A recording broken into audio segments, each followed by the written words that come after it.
Madame, Monsieur, soyez les bienvenus dans cette édition d'information. Voici les titres. La 3e édition de la Journée de la paix a été célébrée dans le village d'Anono le vendredi 15 novembre dernier, jour de la commémoration nationale. Organisée par le secrétariat exécutif national de la Commission épiscopale pour l'écuménisme, l'apostolat biblique et le dialogue interreligieux, en collaboration avec la Fraternité des religions et des communautés pour la cohésion sociale et la paix à Anono. Elle a pris ses quartiers au sein de l'école primaire catholique Saint-François-Xavier du dit village. Et puis les festivités du cinquantenaire de la paroisse Saint-Joseph époux d'Ayamé se sont achevées le dimanche 10 novembre dernier. Dans cette édition, nous reviendrons sur les propos recueillis auprès des participants au sortir de la messe d'Action de grâce. Le vendredi 15 novembre dernier, la 3e édition de la Journée de la paix, célébrée à Anono, a réuni les croyants de différentes confessions religieuses autour d'un même objectif, celui de renforcer la cohésion sociale. Cet événement, qui s'est tenu dans la cour de l'école primaire catholique Saint-François-Xavier d'Anono, nous rappelle qu'au-delà des différences, c'est l'unité dans la diversité qui bâtit une société harmonieuse. Reportage Serge Lébé et Maria Bissier, commentaire Kiroche Yao. Le vendredi 15 novembre dernier, la Journée nationale de la paix a été célébrée. Dans ce contexte, le secrétariat exécutif national de la Commission épiscopale pour l'écuménisme, l'apostolat biblique et le dialogue interreligieux, en collaboration avec la Fraternité des religions et des communautés pour la cohésion sociale et la paix à Anono, Frécospa, a organisé la 3e édition de cette commémoration. L'activité s'est déroulée autour du thème « La diversité religieuse au service de la cohésion sociale et la paix ». Elle a réuni les principales communautés religieuses d'Anono, à savoir les aristes, les catholiques, les méthodistes et les musulmans, au sein de l'école primaire catholique Saint-François-Xavier de ce village ébrié situé dans la commune de Cocody.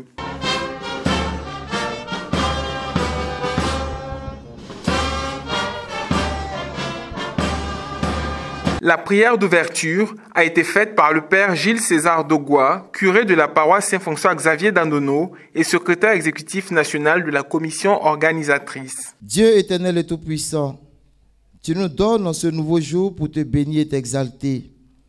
Jour qui marque la célébration de la Journée nationale de la paix.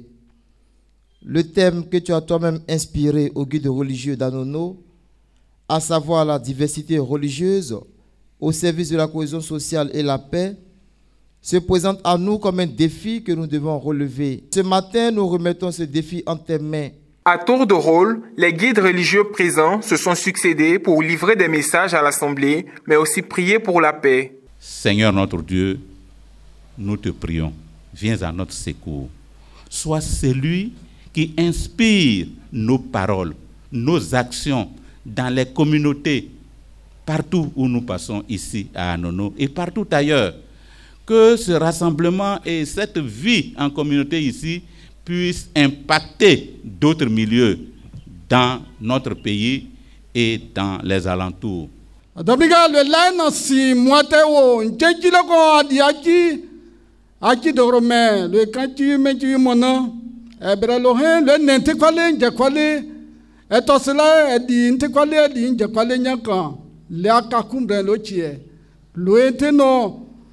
Esaïe dit le pont dans le fait.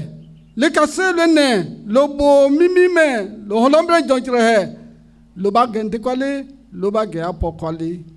Seigneur, en ce moment important de notre jour où tous les guides religieux se sont réunis devant toi, toute l'autorité coutumière, toute la population d'Anono, pour te prier, Seigneur, nous nous confions à toi. Une autre grande étape de cette cérémonie a été l'enseignement donné par l'imam Keïta Namori de la mosquée Al-Hijra de Koumassi, par ailleurs vice-président du comité suivi, contrôle et évaluation du COSIM national. Dieu dit dans le Saint-Coran, les croyants ne sont que des frères. La religion a dépassé le clivage de sang. Lorsque vous êtes musulman, lorsque je suis chrétien, toi et moi, nous sommes des frères.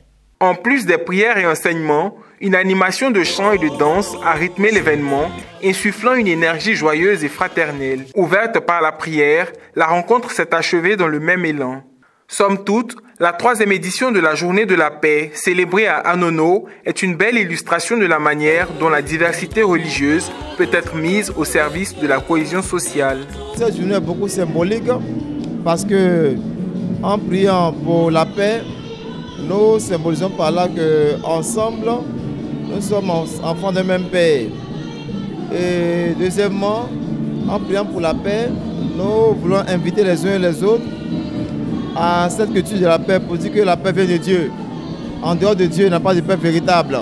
Malgré les difficultés économiques, on a tenu à pouvoir célébrer cette journée parce qu'elle nous tient à cœur et notre existence aujourd'hui, ensemble avec les autres guides religieux, c'est ce 15 novembre. Nous sommes réunis ici pour célébrer la paix parce que sans la paix, nous ne pouvons rien faire.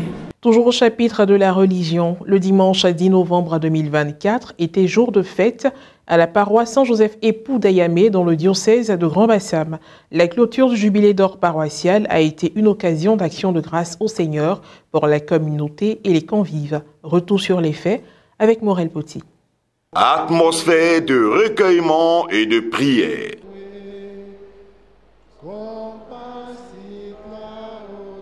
C'est un temps d'adoration communautaire conduit par l'abbé Olivier Bossou que les paroissiens de Saint-Joseph Époux d'Ayamé ont débuté leur action de grâce à Dieu pour le jubilé d'or d'existence paroissiale. Ayant parrainé l'événement, Dr Eugène Aka Awele, président du Conseil économique, social, environnemental et culturel de Côte d'Ivoire, s'est réjoui de la foi grandissante dans sa région. Depuis 1 an, 2 ans, nous avons eu successivement 2 évêques, un même qui est devenu archevêque, voyez-vous, et tout ceci complète le nombre de pères dans la région. Donc la foi est vraiment bien installée dans cette région. Après l'action des pères des missions africaines, les pères stigmatins ont prolongé l'œuvre d'évangélisation à Ayamé et dans le reste de Dandji. Au sortir de la messe d'action de grâce du jubilé d'or, ce sont des sentiments positifs qui animaient le supérieur, vice-provincial de la congrégation des pères stigmatins en Côte d'Ivoire et au Bénin. Les différents évêques ont eu vraiment cette confiance en la congrégation, ils ont confié aux pères. Aujourd'hui, c'est une grande joie qui nous traverse. Si vous-même vous l'aviez constaté, depuis le supérieur général jusqu'à nous, il y a un message qui a été donné.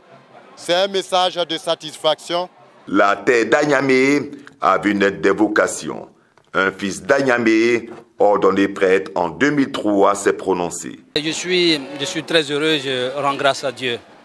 Parce que nous autres, on porte le nom d'Igbeu, ça veut dire que je ne suis pas né ici, je suis venu ici pour des études. Et donc, cette terre de Yangji m'a accueilli et m'a donné la fécondité spirituelle et la grâce de devenir prêtre. Je veux dire, c'est une terre de bénédiction pour moi et pour la famille qui m'a accueilli. Elle est aussi une terre de bénédiction.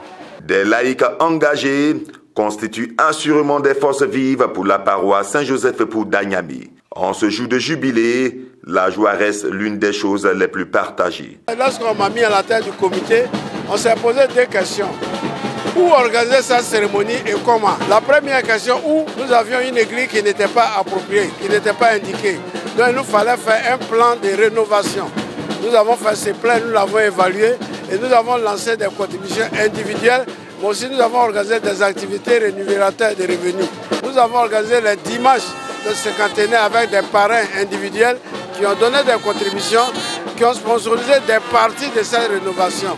J'étais au four, au moulin du début à la fin jusqu'à aujourd'hui. Mais aujourd'hui, avec ma casquette de vice-présidente, je me suis reposé un peu. Sinon, c'est une fierté parce que j'ai également 50 ans. Empêché, son Excellence Monseigneur Raymond Awa, évêque du diocèse de Grand-Bassam, s'est fait représenter par le vicaire épiscopal du secteur Aboisseau, Monseigneur Victor Oudraougou.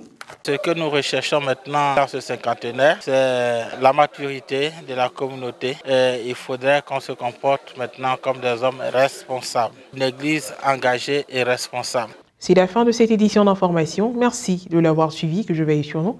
À très bientôt.